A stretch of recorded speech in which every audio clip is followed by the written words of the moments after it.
आदरणीय विद्वत वरेण्य वाणी के वर्णीय विभापुत्र हमारे अग्रज अनुज मातृशक्ति भारत के नौनिहाल एक मेरे मन में बातें तो बड़ी थी, संक्षेप में कुछ आपको मैं कहना चाहता हूं।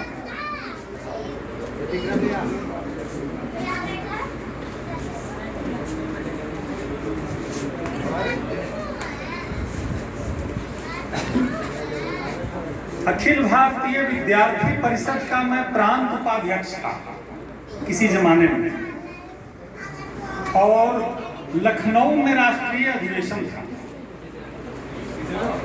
तो कुछ लड़के लड़कियां, कुछ छात्र छात्राएं मेरे साथ या मैं उनके साथ वहां था। उनमें से एक ने संस्मरण में लिखा है, पुस्तक लिखा है, जो मुझे आज ही प्राप्त हुआ। ये कटिंग मुझे आज ही प्राप्त हुआ है।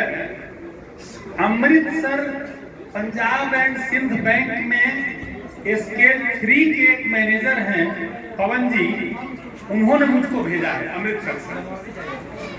आज ही व्हाट्सएप पर प्राप्त हुआ है, मुझे लगा कि आपको सुना दूं, क्योंकि ये युवा मंच है इसलिए। ये लिखा है कि मेरे साथ, जिसने लिखा है संस्मरण, मेरे साथ Ranganath sir, Diwakar, Edward Soren, Pradeep Kaushik, Samrita madam और बहुत सारे लोग और लड़कियां थी। रंगनाथ सर तो कभी हम लोग उठ के कहीं चले गए तो कहते थे, तुम लोगों का माई बाप नहीं है जो बिना पूछे चली जाती हो। उसने लिखा है, यानी कि डांट पड़ती थी, वो अपनी बेटी जैसा डांटते थे। इस संस्मरण में और भी बहुत बातें हैं। इस पुस्तक का नाम है हमारी जीवन हमारी यादें। लिखा है किसने, संपादन किया है कोई रामानंद है उन्होंने, और ये संस्मरण किसने लिखा है, इसका नाम है आशा लकड़ा, और वह भी रांची की महापौर है। तो जिन्होंने लिखा, पवन जी ने मुझको ये भेजा, ये कटिंग भेजा, तो मैंने उनको लिखा कि आशा लकड़ा मुझे पापा ही कहती थी, आज भी कहती है। महापौर आज है, तब भी मुझे पापा ही कहती है, और मुझे उसकी उन्नति में मेरी बेटी की ही उन्नति हो रही है, ऐसा अनुभव आज भी होता है। ये संस्मरण मैंने आपको इसलिए सुनाया कि इस जगह पर आने के क्रम में मैं भी वहां बैठा था। बाल सफेद होने के क्रम में मेरे बाल भी बिल्कुल काले थे, काले तो नहीं थे, कई थोड़ा गोरा था मेरे बाल कई थे। 8वीं कक्षा 18वीं कक्षा इन सबों का अनुभव मुझे हुआ। सुभाष से मेरी मुलाकात इसी मंच पर कुछ साल पहले, 2 साल पहले हुई थी, कोरोना के पहले शायद। उसके पहले सुभाष को मैं जानता नहीं था।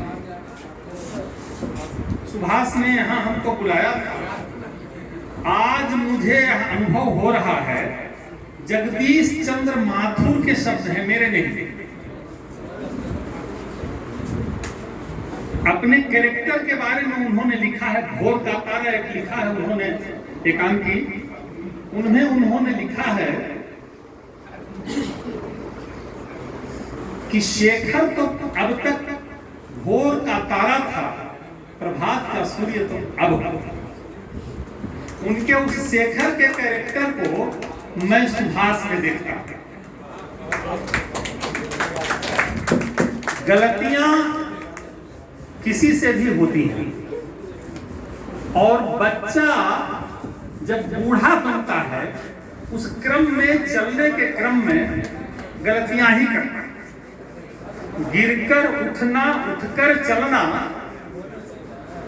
जीवन का है ध्येय। अभी कुछ बातों को मैंने सुना, गंभीरता से सुन, थोड़ी देर हुई, विलंब हुई आने में, उसका कारण सुभाष ने बता दिया। डिपार्ट में मुझे गेस्ट फैकल्टी रखा गया है, माह में 7-8 क्लास वहाँ नया बैच आता है यूपीएससी से चयनित, तो वहाँ लेता हूँ, तो उस कारण से मैं विलंब से आया आपके पास। उसके कुछ कमिश्नर के साथ आज बैठक थी, उसमें कुछ विलंब से आया मैं आपके पास, तो कुछ महत्वपूर्ण चीजें नहीं सुना, कुछ चीजें मैंने सुना, उसको बड़ी गंभीरता से मैं सुन रहा था और गंभीरता से ले रहा था। रश्मिरथी का पाठ किया, तृतीय सर्ग का, सुभाष ने। प्रारंभ होता है, हो गया पूर्ण अज्ञातवास, पांडव लौटे वन से साहस, पावक में कनक सदृश तब कर वीरत्व के लिए कुछ और निखर, सौभाग्य न सब दिन सोता है। देखिए उसी में लिखा है कि मेहंदी जब सहती है त्योहार, बनती ललनाओं का श्रृंगार, जब फूल पिरोए जाते हैं हम उनको गले लगा। वसुधा का नेता कौन हुआ, भूखंड विजेता कौन हुआ, अद्वितीय श्रेता कौन हुआ, नवधर्म प्रणेता कौन हुआ, जिसने न कभी आराम किया विघ्नों में रहकर। तो जीवन के पथ पर विघ्न आते हैं और उनसे हम शिथिल हो जाएं, जीवन का पथ कंटकाकीर्ण हो जाएगा। जीवन कठिनाई का, अवसाद का नहीं है, जीवन निश्चित रूप से आनंद का अनुभव है, अवसाद का अनुभव जीवन नहीं है। और इसका एकमात्र कारण है गोपाल सिंह नेपाली के शब्दों में, यह जीवन क्या है, निर्झर है मस्ती ही इसका पानी है, सुख दुख के दोनों तीरों से चल रहा मनमाना। मैं अब दूसरी बात में आता हूं, कवियों का, युवा कवि का, जहानाबाद में हमारे आदरणीय पद्मनाभ जी ने कहा कि हमारे श्याम जी ने भी, इस जहानाबाद से कोई दिनकर हो, यदि मैं समझौता कर लेता तो मैं भी सत्ता कर लेता, ईमान बेचता रहता तो ऊंचे महलों में रह लेता। कविताएं जहानाबाद में पद्मनाभ जी हैं, कविताएं श्याम जी जहानाबाद में हैं। अंतर केवल इतना है कि कोई कवि यह परिचय देता है अपना कि माखन महाप्राण दिनकर का वंशज हूं। ध्यान रखिएगा, माखन महापाप, ताली मत बजाइए, गंभीरता से केवल सुनिएगा, जो शेष है वो विशेष है, इसीलिए मैं इस बात को रख रहा हूं, भूमिका ज्यादा नहीं मानता। माखन महाप्राण दिनकर का वंशज हूं, शायद यह रंगनाथ का परिचय है। माखन महाप्राण दिनकर का वंशज हूं, दरबारों में मेरा रूप नहीं दिखता, सच्चा और सटीक प्रमाणित घटना हूं, अखबारों में मेरा चित्र नहीं मिलता। मैं जो शब्द कह रहा हूं ध्यान रखिए, सच्चा और सटीक प्रमाणित घटना हूं, अखबारों में मेरा चित्र नहीं मिलता। काव्य धर्म की मर्यादा में लिखता हूं, बिंदिया चूड़ी कंगन कभी नहीं लिखता, और कलम हाथ या जीभ काटने शासन भी मनुहारों की भाषा कभी नहीं लिखता। कविताएं जहानाबाद में हैं और कुछ वाणी के अनेक शब्द कहने के पहले, कुछ गद्य की सांकेतिक भाषाओं को प्रशस्तियों में गूंथने के पहले मैं एक शुद्ध कविता पद्मनाभ जी को सुनाता हूं। शुद्ध कविता जो वर्तमान परिदृश्य को इंगित भी करेगा, प्रकृति चित्रण भी करेगा। हमने अपने रविशंकर बाबू को भी निवेदित किया है, कई बार, एक आध बार किया है, और बाकी सारे लोग, चितरंजन जी हमारे छोटे भाई हैं, अनुज ललित जी हमारे छोटे भाई हैं, सारे लोग, एक एक व्यक्ति का नाम नहीं, सब हमारे हैं। और कई बार मैं गुजारा हूं, जो नहीं गुजरे हैं उनको मैं शुद्ध कविता सुना रहा हूं। उफ कहां शांति का है समुद्र, सुना लगता सारा प्रदेश। प्रबंध भी मंच के लिए उपयोगी और मंचीय कविता हो सकता है, ये मैं सुना रहा हूं। उफ कहां शांति का है समुद्र, सुना लगता सारा प्रदेश। वैभव विलास की छाया में भी मिलती शांत नहीं लवलेश। कंटक सेज बना है मणियों से सज्जित सिंहासन आज। एक शब्द कहने की इच्छा कर रही है। हिंदी क्षेत्रीय भाषाओं का समन्वय नहीं है। पद्मनाभ जी ने कहा कि हिंदी संस्कृत की बेटी है, 1000% सत्य है। और बिना दूसरी भाषा के किसी शब्द का प्रयोग किए, शब्द का प्रयोग मैं कर रहा हूं, बिना दूसरी भाषा के किसी शब्द का प्रयोग किए हिंदी की उत्कृष्टतम कविताएं लिखी जा सकती हैं। उस कहां शांति का है समुद्र, सुना लगता सारा प्रदेश। वैभव विलास की छाया में भी मिलती शांत नहीं लवलेश।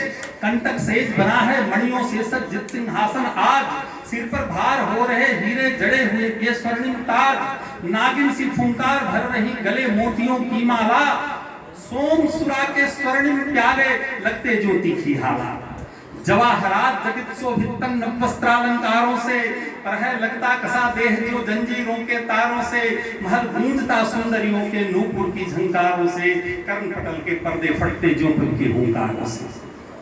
एक एक क्षण बोझिल होता जाता नीरव रजनी का। अपलक आंखें निरख रही हैं दाग चंद्रमा सजनी का। सिसक सिसक कर रजनी रोती, प्रकृति चित्रण। सिसक सिसक कर रजनी रोती शबनम कन्हे ढल जाते। महल प्रांत में मन रोता है आंसू दिल से। पी कहां एक नायिका है जो प्रोसित पतिका है, परित्यक्ता नहीं, प्रोसित पतिका है, उसका चित्रण है। पी कहां रटता है खोजता पपीहा पी को। बाट जोहती पी की आंखें निरख रही हैं जगती को। है सुहाग के चिन्ह बदन पर, है सुहाग के चिन्ह वदन पर कोई उल्लास नहीं। तनहे निस्तेजित मुरझाया मुख पर मंजुलहास नहीं। अभिसारिका बनी रजनी में झांक रही वातायन से। वासंती तन कपा जा रही मलयानिल टकरातन से। गगन चूमते कंगूरे पर साया एक टहलती है। आंखों में बरसात और गुड़ में पीड़ाएं पड़ती है। शुद्ध कविता, छंदोबद्ध कविता और बिना दूसरी भाषा के किसी शब्द का सहारा लिए हुए निःसृत कविता। कविताएं लिखी जा सकती हैं और जहानाबाद में है कविता। बस प्रश्न केवल यह है कि क्या आपने समझौता किया है अपने जीवन में। बाकी अभी दिनकर को याद कीजिए, बाकी अभी रसनाद हो, पिछली कथा कुछ याद हो तो कुक पंचम तान में संजीवनी भर गान में। ले चल उड़ाकर धूल को भी व्योम तक निहार के सुखे भी की सारी के। छंद विहीन कविता, जिसमें छंद ना हो, जिसको केंचुआ छंद कहते हैं वर्तमान काल में हो। केंचुआ छंद, छंद मुक्त कविता जिसको कहते हैं, निराला ने प्रणयन किया था। छंद मुक्त कविताएं भी केवल गद्य जोड़ करके नहीं होती। छंद मुक्त कविता भी सुनने में कर्णप्रिय हो सकती हैं, गेय हो सकती हैं। ओ सुनहरे स्वप्न में झंकार करती अप्सराओं, ओ सुनहरे स्वप्न में झंकार करती अप्सराओं। नूपुरों के शब्द रुनझुन मधुर रव झंकार। वीणा की नवीना आज मेरे मन भवन में छा रहे। तार वीणा के ने इतना खींच दो कि टूट जाए, और उसे इतना न ढीला छोड़ दो कि बज न पाए। सत्य ही उस दिन सुजाता ने कहा था, बुद्ध के घनघोर तप को देखकर ज्ञान का आलोक भी था मिल गया। उस मोक्ष अन्वेषी परम पुरुषार्थ को कामिनी के अधर से निकले कंवरिये शब्द थे। कामिनी, कामिनी तू रूप की संचाई जाए, सौंदर्य भी बन जाए तेरे रूप की परिचारिका। उद्दाम सरिता धार सन्नभ यौवना तू है तरंगित। लोल लहरों के सदृश अचखेलियां करती अमित। पतली कमर के हरि सदृश नयन तेरे अधखुले लगते शराबी। कहर ढा देती हमी पर झांकती हो जब कभी बात आए ऐसे। सौंदर्य चित्रण झांकती हो जब कभी बात आए ऐसे। मौन क्यों बंद है तेरे अधर, क्यों बोलती है तुम नहीं, लग रहे हैं नयन मुझे अलग बिखरे, होठ कंपित डगमगाते पग तुम्हारे, पी लिया क्या जाम तूने है अधिक। अब समझ में बात आई, गत निशा में निज पिया के संग तू भुजपाश में, आलिंगनों में बोर बेसुध, लोल लहरों बोर बेसुध, निज पिया के संग तू आलिंगनों में बोर बेसुध, दूर दुनिया के कलापों से कहीं थी पी रही तू प्रेम रस अभिसारिका। श्रृंगार चित्र, शब्दों की मर्यादा, सार्थकता, व्यवस्था, छंद मुक्त गेयता। जहानाबाद में कविता है पढ़ना। मैं उस सुभाष को देख रहा हूं, थोड़ा सा करना क्या है।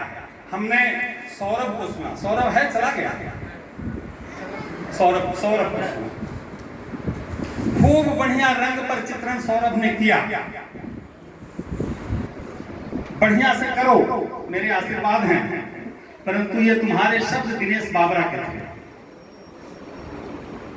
रंग पर जो चित्रण तुमने किया ये दिनेश बाबरा के शब्द हैं।